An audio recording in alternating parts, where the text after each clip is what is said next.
তো কাল বিকেল বিকেল বাইক নিয়ে প্রোটেকশন মাথায় দিয়ে চলে গেলাম শ্রাবণী মেলা দেখতে। প্রথমেই এই ফুল দেখে মন মেরা গার্ডেন গার্ডেন হো গিয়া।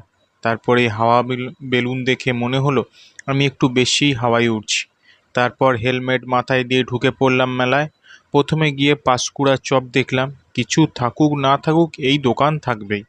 তার অপোজিটে ইমিটেশনের দোকান। ঢুকে পড়লাম। লুকিয়ে লুকিয়ে কিনছিল, ভিডিও করতে দেখে চমকে গেল। তারপর মেলার ভেতরে গেলাম। প্রথমেই ব্যাগের দোকান, তারপর টয় ট্রেনের দোকান, তার একটু পরে কুলফির দোকান, তারপর সাজা গোজার দোকান, ওখান থেকে আরেকটি দোকান। তারপর এই কাকা দেখলাম হাওয়ায় বল ওড়াচ্ছে। তারপরে স্প্রিং পটেটো, তার থেকে ককটেলের দোকান, ওখান থেকে ড্যান্সিং চেয়ার, তারপরে নাগরদোল্লা। তার সামনেই মাশরুম পকোড়া ভাজা হচ্ছিল, দেখতে দেখতে পার হলাম। তারপর বেলুন, সোনার দোকান, বাচ্চাদের খেলনা গাড়ি, ওখান থেকে আচারের দোকান। তারপরে কাপ বাটির দোকান, খেলনার দোকান, চশমার দোকান, মেয়েদের ক্লিপের দোকান।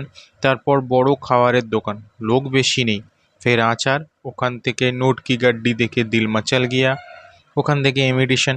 ফের প্লাস্টিকের ফুলের দোকান, ওখান থেকে বেলুন, খেলনার দোকান, ভিড়ের মধ্যে দিয়ে বলের দোকান, ওখান থেকে লোক, দোকান, মেয়ে দেখতে দেখতে আগে গিয়ে নিয়ে নিলাম কুলফি মালাই।